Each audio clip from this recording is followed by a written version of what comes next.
नमस्कार, good evening, सभी को प्रणाम, राधे राधे, जय श्री कृष्णा। सभी का उत्कर्ष के इस डिजिटल प्लेटफॉर्म उत्कर्ष एप्लीकेशन की ऑनलाइन क्लासेज में उत्कर्ष परिवार की तरफ से मैं महेंद्र चौधरी आप सबका हार्दिक स्वागत और अभिनंदन करता हूं। दोस्तों बिल्कुल सर, हेडिंग लगा लो, राजस्थानी भाषा का नामकरण। अगला हम पढ़ते हैं राजस्थानी भाषा का नामकरण। राजस्थानी भाषा का नामकरण। आप कहेंगे सर नामकरण से क्या मतलब है? मतलब है राजस्थानी भाषा का नामकरण। क्या क्या नाम इसके रखे गए थे? तो राजस्थानी भाषा के नामकरण में देखो, सबसे पहले वर्तमान नाम है राजस्थानी। राजस्थानी नाम बना है राजस्थान से। और आप इतना तो जानते ही होंगे कि राजस्थान नाम सबसे पहले कर्नल जेम्स टोड ने दिया था। कर्नल जेम्स टोड ने 1829 के अंदर एक बुक लिखी थी, the annuls and antiquities of Rajasthan. और उस बुक में पहली बार राजस्थान शब्द का प्रयोग हुआ था। उससे पहले इस प्रदेश को अलग अलग नामों से जाना गया था। कोई इसे राजपुताना कहता, कोई इसे मरुकांतर कहता, कोई इसे रायथन कहता, कोई कुछ कहता, कोई कुछ कहता, अलग अलग नाम थे। राजस्थान शब्द 1829 यानी 19वीं सदी में आया। तो राजस्थान जब 19वीं सदी में आया तो यह भी मान के चलो कि राजस्थानी शब्द भी कहीं बाद में आया होगा, जबकि हम यह भी जानते हैं कि हमारी भाषा 7वीं सदी से चल रही है। तो राजस्थानी नाम तो 19वीं सदी के बाद अस्तित्व में आया। तो फिर 7वीं से 19वीं सदी तक इस भाषा को किन किन नामों से जाना गया वो आपको जानना है। हमने उत्पत्ति के समय पढ़ा था कि राजस्थानी भाषा का विकास हम 7वीं सदी से मानते हैं और हमें जानकारी 8वीं सदी में मिली थी। और राजस्थानी नाम 19वीं सदी के बाद आया है। तो 7वीं से 19वीं सदी तक इस भाषा के क्या क्या नाम थे वो हमें जानना है। राजस्थानी भाषा के नामकरण में हमें सबसे पहले छोटे से 3 पॉइंट याद रखना है इस पूरे में। मरु भाषा ऑब्लिक मरुवाणी, मरु भाषा ऑब्लिक मरुवाणी। राजस्थानी भाषा मरु भाषा ऑब्लिक मरुवाणी के नाम से जानी जाती थी। यानी मैं सीधा सा कहूं 8वीं सदी से या 7वीं सदी से 8वीं सदी से 16वीं सदी तक, 16वीं सदी तक प्रचलित नाम, तक प्रचलित नाम। यानी राजस्थानी भाषा की उत्पत्ति से लगा करके 16वीं सदी तक इस भाषा को हम राजस्थानी नहीं कहते, बताओ मरु भाषा या क्या कहते थे? मरुवाणी कहते थे। गोसुंडा शिलालेख में राजस्थान को किस नाम से जाना जाता है? भाई अभी हम शिलालेख नहीं पढ़ रहे थे, तुम बीच में गलत ट्रैक पे जा रहे हो, आप टॉपिक से हट रहे हो। राजस्थानी या द्वितीय कहते थे, मैं बता दूंगा, लेकिन अपन अभी साहित्य वाली बातें पढ़ रहे हैं। गोसुंडा शिलालेख शेर सिंह जी आप कह रहे हो, मैं उसका बीच में उत्तर दे दूंगा तो हम ट्रैक से भटक जाएंगे ना। गोसुंडा शिलालेख में राजस्थान या द्वितीय कहते थे। आप अभी याद रखो मरु भाषा या मरुवाणी। 8वीं सदी से 16वीं सदी तक अपनी भाषा को मरु भाषा या मरुवाणी कहते थे। और ये मरु भाषा या मरुवाणी नाम किसने दिया? किसने दिया? तो हम जानते हैं कि हमारी भाषा को यह नाम किसने दिया। तो आप बताओगे कि यह नाम उद्योतन सूरी ने दिया। उद्योतन सूरी ने दिया, याद रखना, उद्योतन सूरी। और किस पुस्तक में दिया था? तो उद्योतन सूरी की पुस्तक का नाम था कुवलयमाला। कौन सा नाम था? कुवलयमाला। ये भी याद रखो। यानी 8वीं सदी से लगा करके 16वीं सदी तक हमारी भाषा को मरु भाषा या मरुवाणी कहते थे। और ये किसने दिया था नाम? ये उद्योतन सूरी ने दिया था। कौन सी पुस्तक में दिया था? कुवलयमाला। और कुवलयमाला के बारे में मैंने आपको पिछले क्लास में लिखवाया था कि 778 ईस्वी में लिखी गई थी, प्राकृत भाषा में लिखी गई थी, जालोर में बैठकर लिखी गई थी। इस किताब में हमारे देश की कुल 18 भाषाओं का वर्णन है और हमारे राजस्थान वाले साइड की भाषा को किस नाम से जाना गया था? मरु भाषा या मरुवाणी के नाम से जाना गया था। फिर दूसरा, राजस्थानी भाषा को फिर कालांतर में मारवाड़ी कहने लग गए थे। क्या कहने लग गए थे? मारवाड़ी।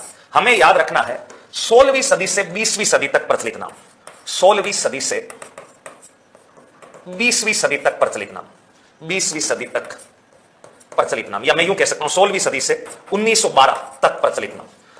1912 का मतलब 20वीं सदी है तक प्रचलित नाम। 1912 तक, 16वीं सदी से लगा करके 1912 तक हम इसको मारवाड़ी कहते थे। और यह नाम किसने दिया? मारवाड़ी नाम किसने दिया? तो इसमें 2 लोगों का नाम आएगा। किसने दिया? तो हमें 2 बंदों का नाम याद रखना है। एक तो अबुल फजल। अबुल फजल, अबुल फजल ने इस भाषा पर अध्ययन किया और अबुल फजल ने इसका नाम दिया कौन सी पुस्तक में? पुस्तक लिखी थी आईने अकबरी। आईने अकबरी।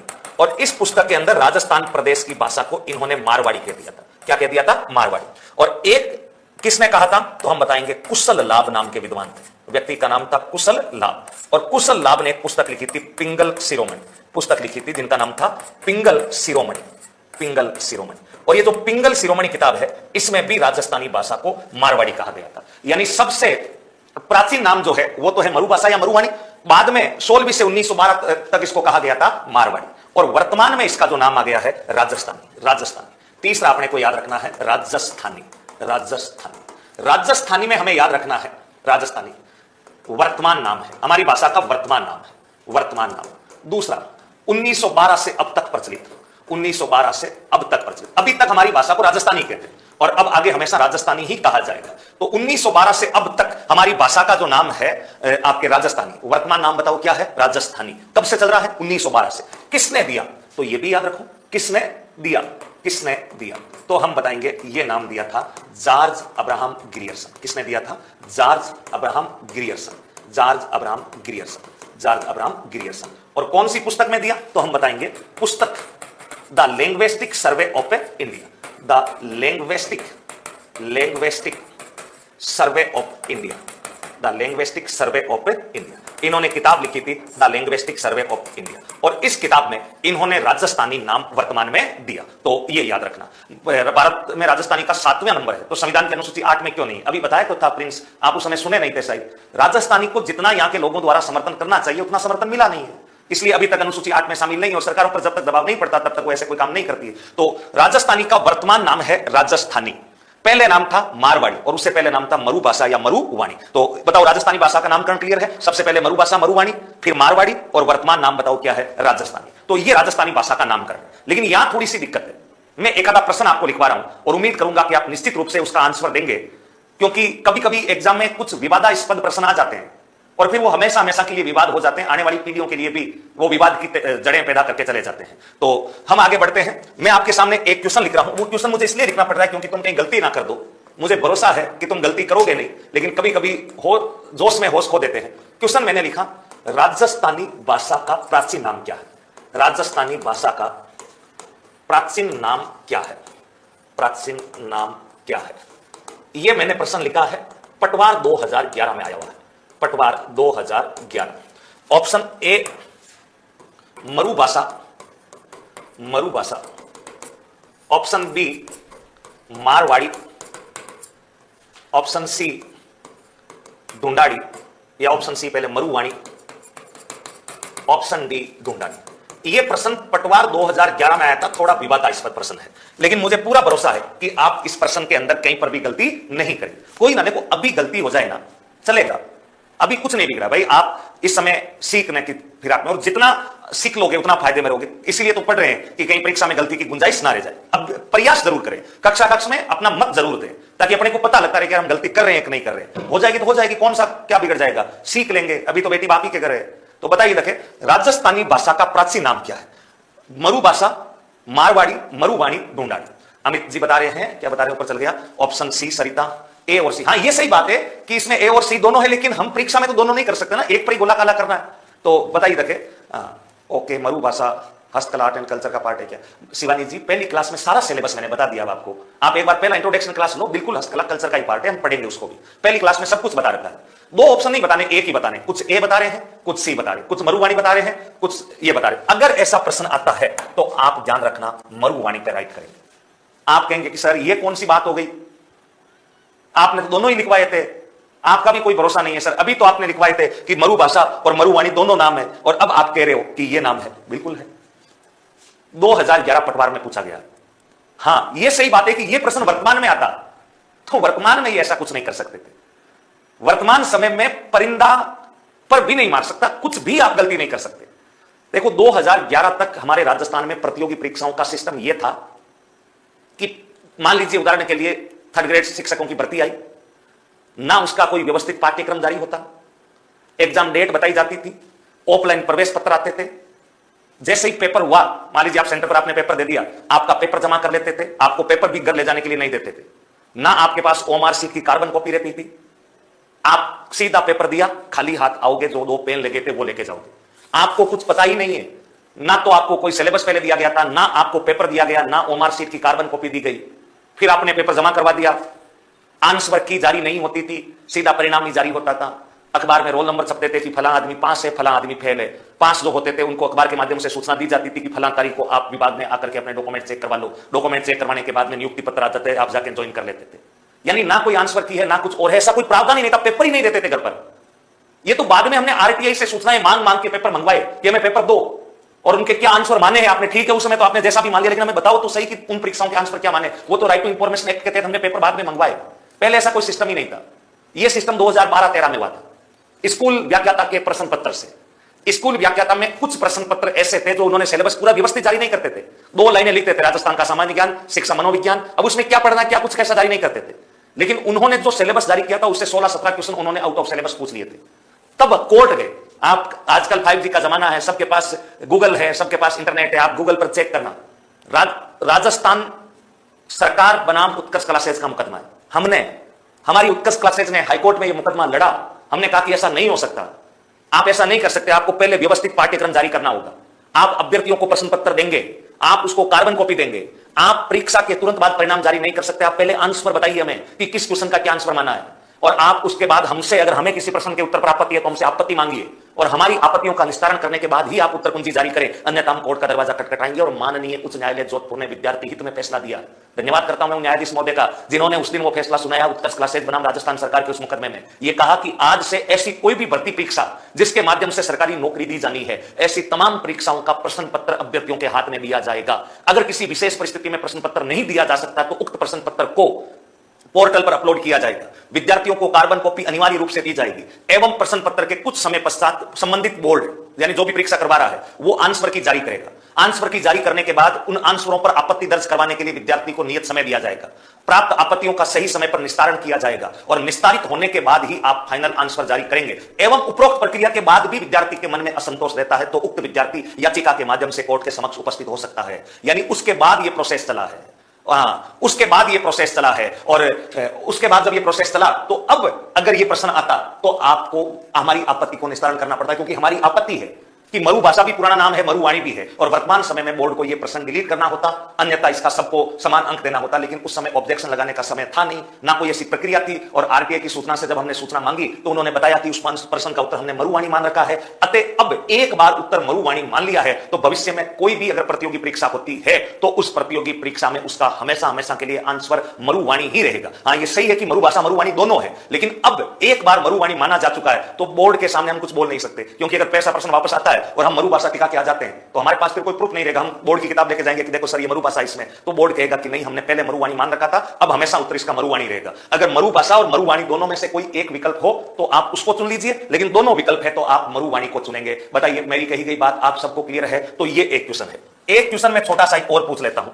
अगर क्वेश्चन इस टाइप से पूछा गया कि मरुवाणी क्या है, मरुवाणी क्या है, मरुवाणी क्या है, मरुवाणी क्या है, तो याद रखना मरुवाणी क्या है। अगर मान लीजिए ऐसा प्रश्न आता है तो जी सर उत्कर्ष क्लासेज का धन्यवाद। धन्यवाद तो क्या, हम तो भाई 2002 से काम कर रहे हैं। मैं उत्कर्ष क्लासेज में 2018 से काम कर रहा हूं, उत्कर्ष क्लासेज 2002 से काम कर रहा हूं। उत्कर्ष हमेशा विद्यार्थी हित की बात करता है। कभी कभी कईयों को लगता है कि नहीं सर ऐसा देखो, हर चीज तो अपनी इच्छा अनुसार नहीं हो सकती। तो बताओ यहां तक की बातें सबको क्लियर है ना? मरुवाणी क्या है, जब कंपटीशन को जानते नहीं थे लोग तब से 2002 से है उत्कर्ष। मरुवाणी क्या, 2012-13 का मुकदमा भी यही था। अगर ऐसा प्रश्न आता है और मान लीजिए ऑप्शन में कुछ 4 विकल्प आपको दे दिए, मरुवाणी क्या है? ऑप्शन ए आकाशवाणी से प्रसारित होने वाला एक कार्यक्रम, ऑप्शन बी जैसलमेर जिले में स्थित एक सीमावर्ती गांव का नाम, ऑप्शन से राजस्थानी साहित्य की एक पत्रिका, ऑप्शन दे सरसों की एक उन्नत किस्म। बताइए देखिए क्या करके आओगे। मान लीजिए परीक्षा में प्रश्न आया कि मरुवाणी क्या है, ऑप्शन ए आकाशवाणी से प्रसारित एक कार्यक्रम का नाम, ऑप्शन बी राजस्थानी साहित्य की एक पत्रिका,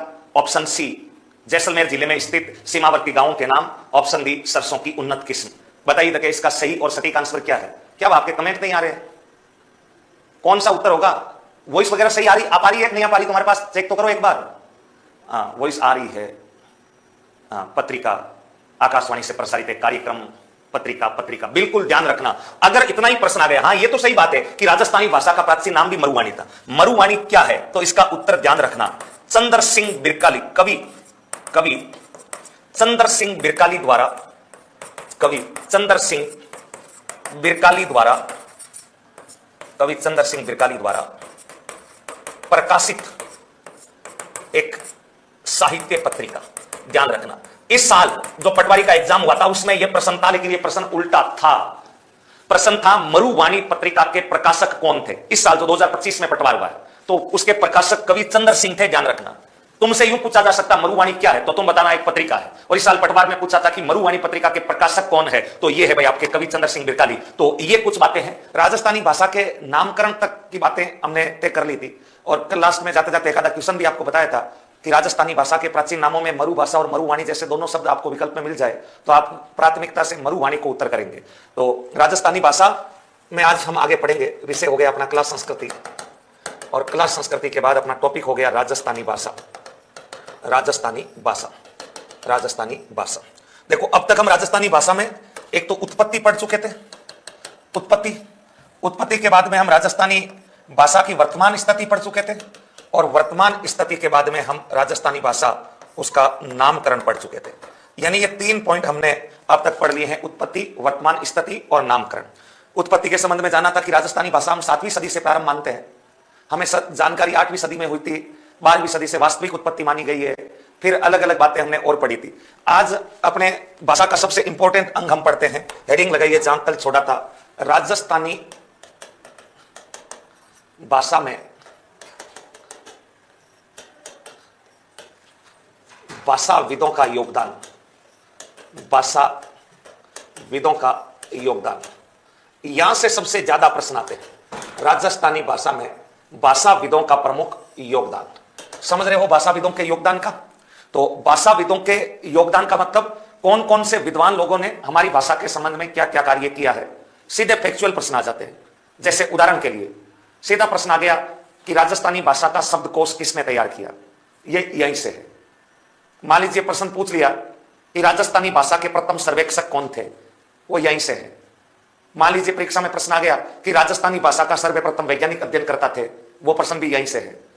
मान लीजिए परीक्षा में प्रश्न आ गया कि राजस्थानी भाषा का उद्भव गुर्जरी अपभ्रंश से हुआ है, मत किसने दिया, ये प्रश्न यहीं से है। यानी अलग अलग विद्वान लोग आए और हमारी भाषा पर अलग अलग रिसर्च की। हमें कुछ महत्वपूर्ण पॉइंट्स जो हमसे प्रतियोगी परीक्षाओं में पूछे जा सकते हैं, उन विद्वानों के बारे में 8-10 जो महत्वपूर्ण लोग हैं उनके बारे में और उनके योगदान के बारे में जानना है।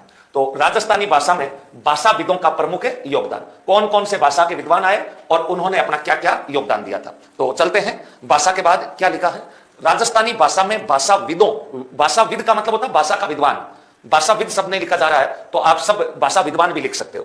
देखो सबसे पहले हम पढ़ते हैं मैकलिस्टर। पहला नाम हमें याद रखना है मैकलिस्टर। मैकलिस्टर, ये सीधे तथ्यात्मक प्रश्न बनते हैं और भाषा में सबसे ज्यादा प्रश्न इसी पॉइंट में से बनते हैं। मैकलिस्टर नाम के एक विद्वान आए थे और इनमें हमें इतना याद रखना है कि राजस्थानी भाषा के प्रथम सर्वेक्षक माने जाते हैं। राजस्थानी भाषा के प्रथम सर्वेक्षक, राजस्थानी भाषा के प्रथम सर्वेक्षक। सर्वेक्षक का मतलब है राजस्थानी भाषा पर सबसे पहले सर्वे करने वाले, सबसे पहले रिसर्च करने वाले बंदे यही थे। राजस्थानी भाषा का सर्वेक्षण, सर्वे करने वाले, रिसर्च करने वाले, जानकारी जुटाने वाले राजस्थानी भाषा के प्रथम सर्वेक्षक ये माने जाते हैं मैकलिस्टर। फिर दूसरा विद्वान हमें याद रखना है George Abraham Grierson. George Abraham Grierson, George Abraham Grierson, इनमें अपने को 3-4 बातें याद रखनी है। जॉर्ज अब्राहम ग्रियर्सन में सबसे पहला पॉइंट हमें याद रखना है, याद क्या रखोगे, राजस्थानी भाषा की उत्पत्ति। राजस्थानी भाषा की उत्पत्ति नागर अपभ्रंश से बताई, नागर अपभ्रंश से बताई, नागर अपभ्रंश से बताई। क्या मतलब है इसका? देखो हमने शुरुआत में जब भाषा की उत्पत्ति के संबंध में पढ़ा था तब हमने यह पढ़ा था कि भाई राजस्थानी भाषा की उत्पत्ति गुर्जरी अपभ्रंश से हुई है। आप में से कई सारे लोगों को वो रेखा चित्र याद होगा जब मैंने कहा कि सबसे पुरानी भाषा जिसको हमने पहचाना वह आर्य भाषा या वो वैदिक संस्कृत थी। आर्य भाषा का ही दूसरा नाम है इंडो आर्यन भाषा, वैदिक संस्कृत का ही उसके नाम है। फिर आपको याद आ रहा होगा कि हमने उस वैदिक संस्कृत के 2 टुकड़े किए थे, एक पाली और एक संस्कृत। हमने कहा कि बोलने वाली भाषा पाली और लिखने वाली भाषा संस्कृत। फिर आपको याद होगा कि पाली के 3 प्राकृत निकले थे, महाराष्ट्र वाले साइड में महाराष्ट्री प्राकृत, बिहार वाले साइड में मागधी प्राकृत और राजस्थान, उत्तर प्रदेश और गुजरात के अंदर सोरसेनी प्राकृत। फिर हमने पढ़ा था कि सोरसेनी प्राकृत के 2 अपभ्रंश निकले, सोरसेनी अपभ्रंश और गुर्जरी अपभ्रंश। और हमने फिर लिखा था कि सोरसेनी अपभ्रंश से हिंदी भाषा निकली और गुर्जरी अपभ्रंश से राजस्थानी भाषा निकली थी और गुजराती भाषा निकली थी। यानी हमारी भाषा की उत्पत्ति गुर्जरी अपभ्रंश से हुई है और यह सर्वे मान्य मत है, यानी ज्यादातर लोग इस मत को मानते हैं। लेकिन दोस्तों यह विज्ञान नहीं है, यह राजस्थान का इतिहास कला संस्कृति विषय है और इतिहास कला संस्कृति विषय के ऊपर हर विद्वान का अपना मत होता है। हाँ, विज्ञान होता है तो विज्ञान के अंदर तो कोई चीज होती है वो प्रूव्ड होती है कि ऐसा है तो ऐसा ही है, लेकिन इतिहास के अंदर हर आदमी का एक अपना अलग नजरिया होता है, हर आदमी की अपनी एक अलग लेखन शैली होती है, हर आदमी का अपना एक अलग रिसर्च होता है। यानी हम किसी भी फाइनल निष्कर्ष पर इतिहास में नहीं पहुंच पाते हैं, इसलिए हर आदमी अलग अलग बातें कहता है और एग्जामिनर उन्हीं कही गई बातों में से क्वेश्चन पूछता है। हमसे कोई जनरली या आपसे कभी भी कोई पूछ लेगा कि बताइए राजस्थानी भाषा की उत्पत्ति कौन से अपभ्रंश से हुई है, तो आप फटाक से उत्तर बताएंगे कि गुर्जरी अपभ्रंश से हुई है, जो 101% सही उत्तर है। और हम सबसे ज्यादा इसी मत को मानते हैं कि राजस्थानी भाषा की उत्पत्ति गुर्जरी अपभ्रंश से हुई है। लेकिन संभावनाओं का खेल हमेशा बना रहता है। आपको एग्जामिनर स्पेशली एग्जाम में मेंशन करके लिखेगा कि जॉर्ज अब्राहम ग्रियर्सन ने राजस्थानी भाषा की उत्पत्ति किस अपभ्रंश से मानी है, तो हमें याद रखना है कि हम मानते तो गुर्जरी अपभ्रंश से ही है, लेकिन ग्रियर्सन इस बात को नहीं मानता। ग्रियर्सन कहता है कि उधर महाराष्ट्र साइड के अंदर एक भाषा चलती थी नागर अपभ्रंश, राजस्थानी भाषा की उत्पत्ति उसी नागर अपभ्रंश से हुई है। तो ये एक क्वेश्चन आपका तैयार हो गया कि राजस्थानी भाषा की उत्पत्ति नागर अपभ्रंश से हुई है। किसका मत है? जॉर्ज अब्राहम ग्रियर्सन का। फिर ग्रियर्सन में दूसरा पॉइंट याद रखना, राजस्थानी भाषा का सर्वप्रथम वैज्ञानिक अध्ययन, राजस्थानी भाषा का सर्वप्रथम वैज्ञानिक अध्ययन, यानी राजस्थानी भाषा का सर्वप्रथम साइंटिफिक स्टडी करने वाले व्यक्ति का नाम क्या है? राजस्थानी भाषा का सर्वप्रथम अध्ययन करने वाले व्यक्ति का नाम भी ग्रियर्सन है। राजस्थानी भाषा पर सबसे पहले रिसर्च शुरू करने वाला बंदा तो मैकलिस्टर है, लेकिन मैकलिस्टर उतनी रिसर्च कर नहीं पाए थे, यानी राजस्थानी भाषा का पहला सर्वेक्षक वो जरूर है, लेकिन वो सर्वे पूरा नहीं कर पाए थे। रियली में पूर्ण रिसर्च करके हमारे सामने साइंटिफिक तरीके से राजस्थानी भाषा को क्लासिफाइड करने का काम ग्रियर्सन ने किया था। इसलिए सीधा प्रश्न है कि राजस्थानी भाषा का सर्वप्रथम वैज्ञानिक अध्ययन किसने किया था? तो हम बताएंगे वैज्ञानिक अध्ययन एवं वर्गीकरण। चाहे वैज्ञानिक अध्ययन पूछ ले, चाहे वर्गीकरण पूछ ले, वैज्ञानिक अध्ययन एवं वर्गीकरण ये दोनों ही जॉर्ज अब्राहम ग्रियर्सन ने किया था। राजस्थानी भाषा का सर्वप्रथम वैज्ञानिक अध्ययन और वैज्ञानिक वर्गीकरण, तो एक पॉइंट ये हमें याद रखना है। तीसरा हमें याद रखना है, भाषा के लिए राजस्थानी शब्द का प्रयोग किया। इस प्रदेश की भाषा को राजस्थानी नाम दिया। इस प्रदेश की भाषा को राजस्थानी नाम दिया। राजस्थानी नाम दिया। राजस्थानी नाम दिया। हम अच्छे से जानते हैं, कल ही हमने पढ़ा था कि राजस्थान जो प्रदेश है उसकी भाषा को पुराने टाइम में कुछ लोग मरु भाषा कहते थे, कुछ मरुवाणी कहते थे, लेकिन इस प्रदेश की भाषा को राजस्थानी नाम देने का काम भी जॉर्ज अब्राहम ग्रियर्सन ने किया था। और एक हमें याद रखना है, जॉर्ज अब्राहम ग्रियर्सन, इनकी प्रमुख पुस्तक कौन सी है? तो हमें याद रखना है इनकी मुख्य पुस्तक का नाम है the linguistic survey of India.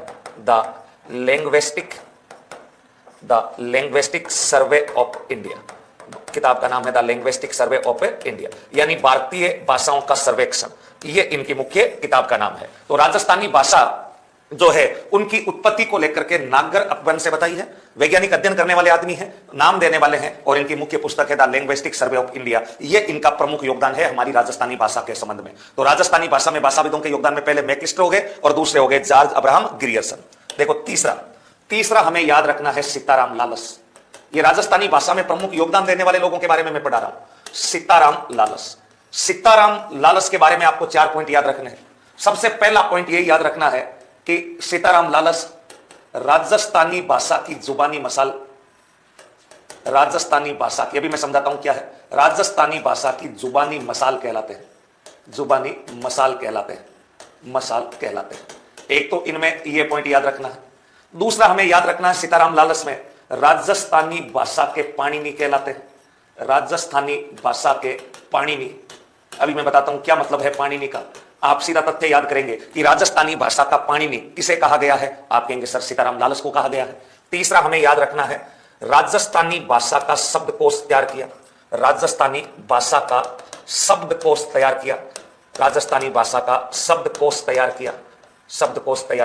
School व्याख्याता, यानी जो आपका फर्स्ट ग्रेड का पेपर है उसका 2016 वाले पेपर में यह प्रश्न था, और जो पिछला थर्ड ग्रेड था उसमें यह प्रश्न था कि राजस्थानी भाषा रे शब्दकोश ने तैयार करने रो महत्वपूर्ण कार्य कौन करियो है। राजस्थानी में लिखा आया था कि राजस्थानी भाषा ने शब्दकोश ने तैयार करने रो महत्वपूर्ण कार्य कौन करियो है, तो वो कार्य सीताराम जी लालस करियो है। अभी बात करेंगे इसकी भी। राजस्थानी भाषा का शब्दकोश, ये जो शब्दकोश है इसमें टोटल 10 जिल्द है। कितने जिल्द है? जिल्द मतलब खंड होता है। 10 जिल्द ऑब्लिक खंडों में बंटा हुआ है और टोटल 2 लाख शब्दों का संग्रह है।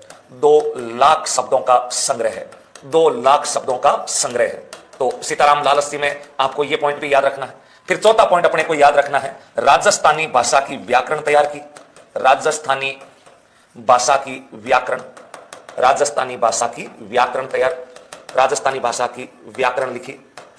लिखी। और लास्ट लिख लेना 5वां 1977-78 पद्मश्री पुरस्कार प्राप्त।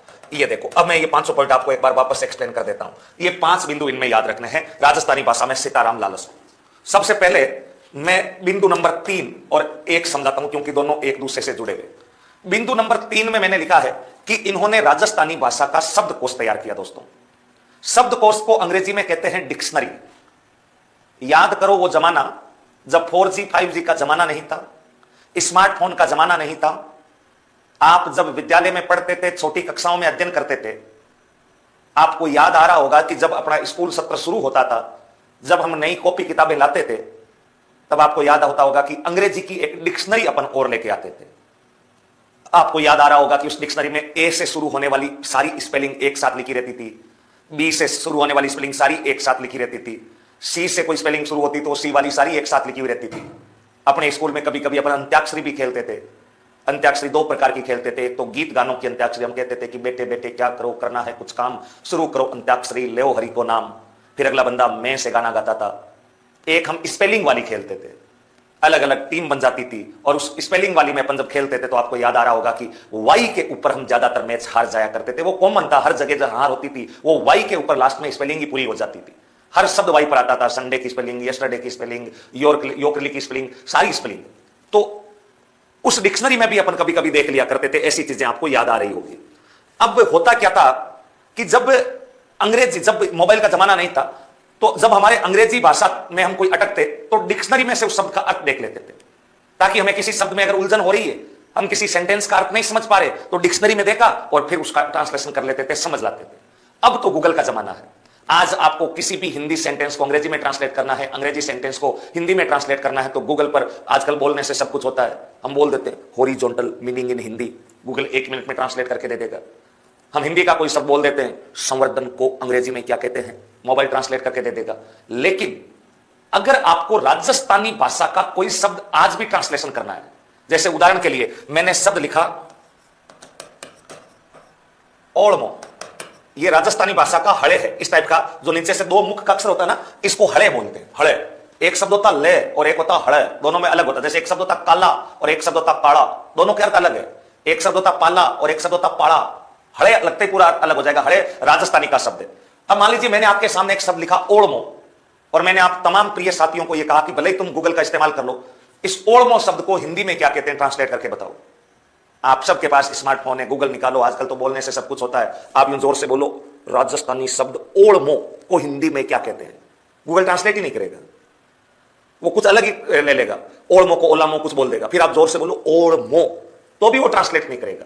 इसका मतलब यह है कि आज जब आप कोई राजस्थानी कहानी पढ़ रहे हो, कोई राजस्थानी भाषा में लिखी गई किताब पढ़ रहे हो, और आपको अगर किसी भी शब्द के अर्थ में दिक्कत आ रही है, तो आप उस डिक्शनरी को खोलेंगे। जो डिक्शनरी किसने बनाई है? सीताराम लालस ने। सीताराम लालस की उस डिक्शनरी में टोटल 10 जिल्द यानी 10 खंड है, जिसमें 2 लाख राजस्थानी शब्द लिखे हुए हैं और उन शब्दों का बाकायदा अर्थ भी लिखा हुआ है। इसलिए आज राजस्थानी लोग खूब पढ़ रहे हैं। पढ़ने का साहस इसलिए कर पा रहे हैं क्योंकि बाई दफा किसी सेक्टर में अटक गए, किसी अर्थ में अटक गए, तो पहले तो कुछ साधन ही नहीं था। भाई राजस्थानी भाषा के किसी शब्द में अटक गए तो कहां ढूंढे? अब हमारे पास डिक्शनरी है राजस्थानी भाषा की। डिक्शनरी मतलब शब्दकोश है। इसलिए लोग पढ़ रहे हैं राजस्थानी भाषा को, खूब पढ़ रहे हैं, लाखों लोग पढ़ रहे हैं, राजस्थानी की किताबों को पढ़ रहे हैं, क्योंकि डर नहीं लगता। डर लगे इसलिए नहीं क्योंकि हम किसी शब्द में अटकेंगे तो इस डिक्शनरी में ढूंढ लेंगे। इस डिक्शनरी के निर्माण के कारण राजस्थानी भाषा पढ़ने की मशाल जली, यानी राजस्थानी भाषा को लेकर के उजाला हुआ, राजस्थानी भाषा को लेकर के लोगों में चेतना आई।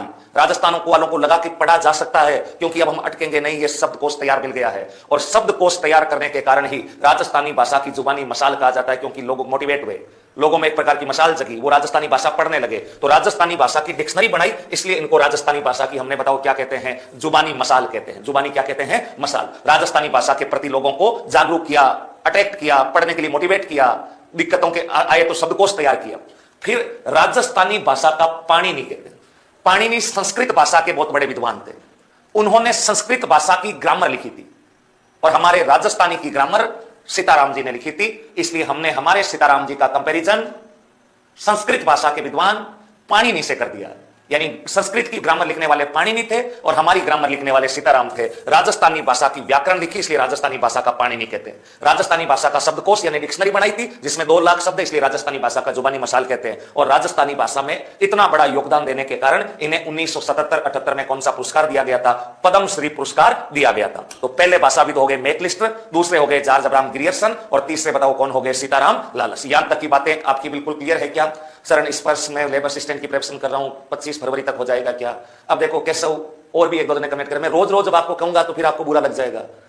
बता तो दिया है कि भाई पहले दिन ही आपको कोर्स में क्या क्या पढ़ेंगे और कितना समय लगेगा, सब कुछ बता दिया आराम से कोर्स हो जाएगा। अब तुम रोज आके वही क्वेश्चन पूछोगे कि सर कोर्स हो जाएगा कि आप 20-20 बार एक ही कमेंट को कॉपी पेस्ट करोगे, तो अच्छी बात नहीं है। फिर मैं आपको कुछ कहूंगा, फिर आप कहोगे कि सर आप तो गुस्सा कर लेते हो। पहली क्लास में सब कुछ बता रखा है, कितने समय में होगा, कितना टाइम लगेगा, क्या सिलेबस है। जनवरी 3rd ग्रेड एग्जाम तक हम पूरा प्रयास करेंगे कि उससे पहले हम अपना सारा पाठ्यक्रम कंप्लीट कर ले। ठीक है, यहां तक की बातें आपको